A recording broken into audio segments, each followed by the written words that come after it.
Good morning, students. Today we will learn about projectile. What is projectile? Any object which is in air and the motion is governed by only g. Any object which is in air and motion is governed by small g. मतलब आपने किसी object को हवा में फेंका और वहाँ पे उस मोशन को कंट्रोल सिर्फ स्मॉल जी से किया जाए। जैसे आपने कोई बॉल हवा में फेंकी तो ये प्रोजेक्टाइल है, लेकिन एक उड़ता हुआ हेलीकॉप्टर जो मशीन से कंट्रोल हो रहा है, जो अपने इंजन से कंट्रोल हो रहा है, तो वो प्रोजेक्टाइल नहीं है। तो ये बिल्कुल क्लियर कट डेफिनेशन है। Any object which is in air and motion is governed by small g. Example है बॉल थ्रोन इन एयर। और भी एग्जाम्पल हो सकते हैं, किसी भी हवाई जहाज़ से कोई चीज़ आपने गिरा दिया। जैवलिन थ्रो में खिलाड़ी जैवलिन फेंकते हैं। क्रिकेट के मैच में जब बैट्समैन शॉट मारता है तो जो बॉल का मोशन है, ये सब प्रोजेक्टाइल मोशन के एग्जाम्पल है। इसकी थ्योरी को समझें। ये हमारा एक्स एक्सिस और वाई एक्सिस है। किसी भी ऑब्जेक्ट को आपने यू वेलोसिटी से फेंका तो एक कर्व पथ पे ये मोशन करेगा। ये जो पाथ है इसी को बोलते हैं ट्रेजेक्टरी। और जहाँ से प्रोजेक्ट किया और जहाँ पे आप ये बॉडी आगे स्ट्राइक करेगी, इस डिस्टेंस को कैपिटल आर बोलते हैं। और कैपिटल आर मतलब यहाँ पे है हॉरिजेंटल रेंज। वर्टिकल से जितना मैक्सिमम डिस्प्लेसमेंट हुआ वो कैपिटल एक्स से डिनोट होगा, उसे बोलते हैं मैक्सिमम हाइट। और जितनी देर ऑब्जेक्ट हवा में रहा उसे बोलते हैं time of flight, capital D, time of flight. तो किसी भी प्रोजेक्टाइल मोशन को समझने के लिए तीन टर्म जरूरी हैं: horizontal range, maximum height, time of flight. आइए अब इसकी पूरी थ्योरी को समझें।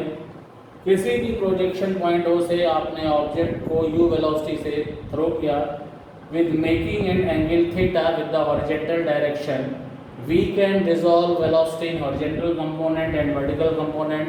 Horizontal component is u cos theta and vertical component is u sin theta. This acceleration due to gravity is in downward direction, as it is clear here that there is no opposing force or any opposing acceleration in the horizontal direction, so the value of u cos theta will remain constant, but u sin theta is in opposite direction of small g। देखिए ये विपरीत है तो इसकी value कम होगी, धीरे धीरे इसकी वैल्यू कम होगी। और पॉइंट ए जो मैक्सिमम हाइट का पॉइंट है, ध्यान सुनिएगा, उस पॉइंट पे ये वर्टिकल कंपोनेंट जीरो हो जाएगा। यहाँ पे सिर्फ हॉरिजॉन्टल कंपोनेंट रहता है, इसी वजह से ये आगे मूव करती है और डाउनवर्ड होते हुए पॉइंट बी पर स्ट्राइक करती है। तो इसका मोशन दो पार्ट में है, ओ से ए अपवर्ड जाती है, ए से भी डाउनवर्ड जाती है। इसमें मैक्सिमम हाइट है। मैक्सिमम हाइट मतलब maximum vertical displacement with respect to ground. T time of flight means for the time the object remains in the air. Horizontal range point of projection से striking point के बीच में जितनी distance होती है वो कहलाती है हॉरिजेंटल रेंज। आइए बारी बारी से इनके डेरिवेशन को समझा जाए। इनिशियल OA मोशन के लिए ये हमारा सिर्फ इतना OA मोशन है। इनिशियल वर्टिकल कंपोनेंट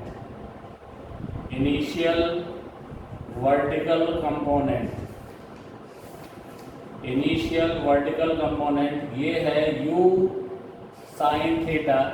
यहाँ पे वेलोसिटी जीरो बताई गई, तो final vertical component equal to zero. और ये डिस्प्लेसमेंट h है, vertical displacement equal to h। तो initial vertical velocity u sin theta, final vertical velocity is zero and vertical displacement is h। From third equation of kinematics, v square u square minus 2gh, v है final velocity, तो ये zero का square initial velocity means u sine theta का whole square 2g, h है vertical है तो 2g capital H।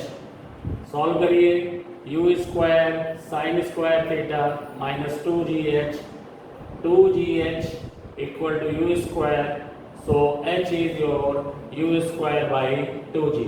This is the derivation for maximum height. ये आपको मैंने नोट्स में भी दे दिया है, क्लियर कट समझ लीजिए। कोई चीज़ अगर दिक्कत हो तो पूछ लीजिएगा।